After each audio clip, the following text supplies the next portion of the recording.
You think you're lazy. You think you lack discipline or that there's some fatal flaw in your character, but you're wrong.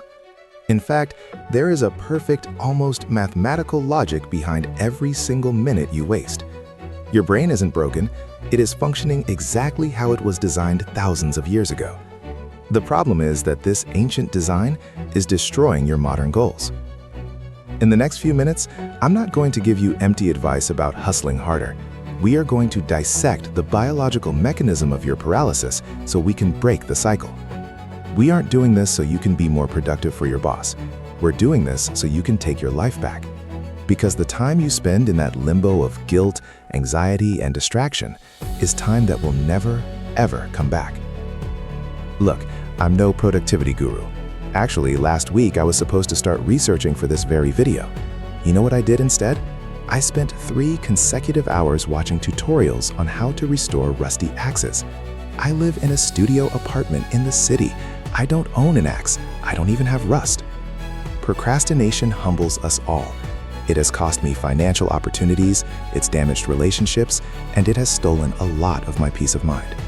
I know the feeling, that tightness in your chest when you know exactly what you need to do, but you are physically incapable of moving. But I stopped fighting myself when I finally understood the map of enemy territory. And that is what I'm giving you today. To get out of this maze, we need to cover 3 critical points in sequence.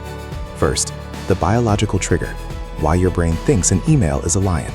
Second, the invisible resistance, the lie about pain.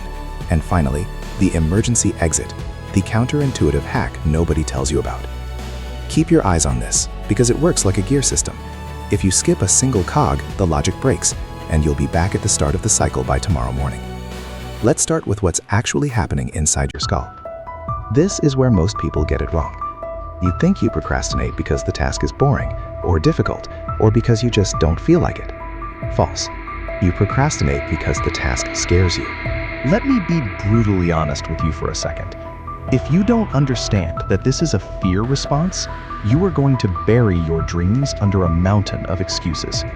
There is a graveyard full of brilliant people who never wrote that book, never started that business, and never changed their lives, simply because they misunderstood their own fear. Don't let that happen to you. Your brain is a complex machine, but for this problem, we only care about 2 players.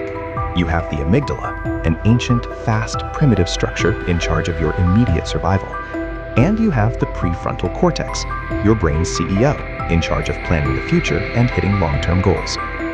When you face an uncertain or overwhelming task, the amygdala hijacks the controls. To the amygdala, the uncertainty of writing a report or studying for a final isn't processed as intellectual work. It's processed as a threat. Your ancient brain equates the possibility of failure, of doing it wrong or feeling incompetent, with actual physical pain. The perfect logic of your primitive brain is this: difficult task equals possible pain. Therefore, avoiding the task equals immediate safety. Your brain isn't being lazy, it's saving you. It's activating the flight response against a predator that only exists in your mind. This brings us to present bias.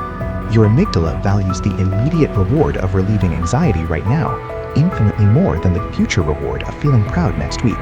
It's an unfair chemical transaction. But here is the cruelest trap. When you put off the task and open social media, you aren't resting. You are entering what we call guilty leisure.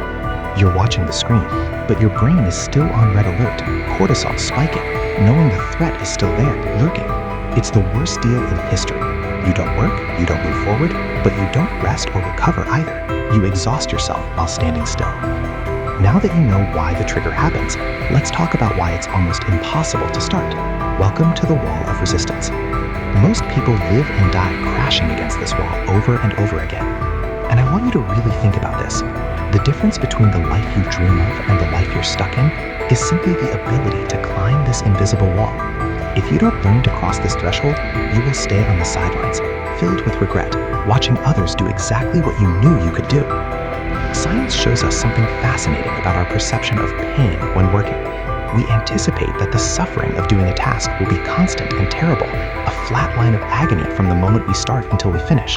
But neurological studies prove that is a lie. The actual pain reaches its peak just before you start. It's anticipatory anxiety. Once you cross the threshold of action, the reality changes drastically. In fact, the pain usually vanishes within 5 minutes of starting. Often, you even enter a flow state and start enjoying it. The resistance isn't to the work itself. The resistance is to the transition into work. Think of it as basic physics.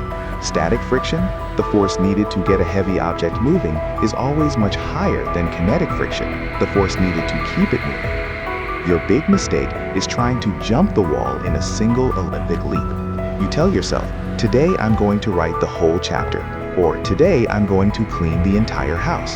That is a fatal error. A goal that big looks like a giant threat to the amygdala, and resistance skyrockets. You need to apply cognitive stair-stepping. Don't look at the top of the wall.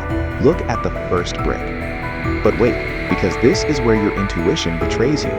Most people try to use brute willpower to smash through the wall. Just do it, you scream at yourself. Willpower is a finite resource, like the battery on your phone.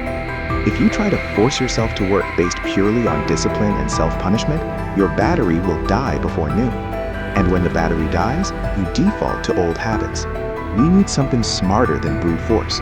We need to hack the exit.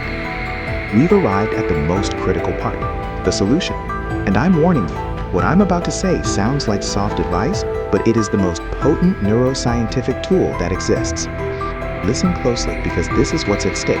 The punishment for ignoring this mechanism isn't just a bad day at work. It's watching weeks, months, and years slip by, realizing your ambition slowly turned into dust. Time doesn't wait for you to feel ready. Don't let your potential evaporate. The most powerful tool against procrastination isn't a whip. It is self-forgiveness. Researchers at Carleton University conducted a revealing study. They discovered that students who forgave themselves for procrastinating on the first exam procrastinated significantly less on the second exam. Those who punished themselves, they failed again. Remember the logic we saw at the start. You procrastinate to avoid negative feelings, fear, anxiety.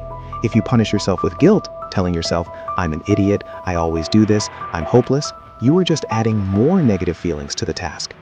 Your brain, to avoid that new layer of pain and guilt, will desperately look for another distraction. Guilt is gasoline for procrastination. It's an infinite loop that sinks you deeper into the mud. To break the cycle, you must do something radical. Forgive yourself for wasting time yesterday. This isn't about being complacent, it's about being strategic. Forgiveness reduces the stress associated with the task and allows your rational prefrontal cortex to take the wheel back without the noise of fear. Once you drop the heavy baggage of guilt, apply what I call the stupidity rule. Make the first step so stupidly small that it is impossible to say no. Your brain can't be afraid of something ridiculously easy. Don't say, I'm going to do an hour of cardio. Say, I'm going to put on my sneakers. Don't say, I'm going to write the report. Say, I'm going to open the Word doc and type the title. You only have to knock down the first domino. The dopamine your brain releases upon completing that micro task gives you the chemical fuel to push the next one. You are hacking your reward system to play for you, not against you. Once you are in motion, the friction disappears and the work flows.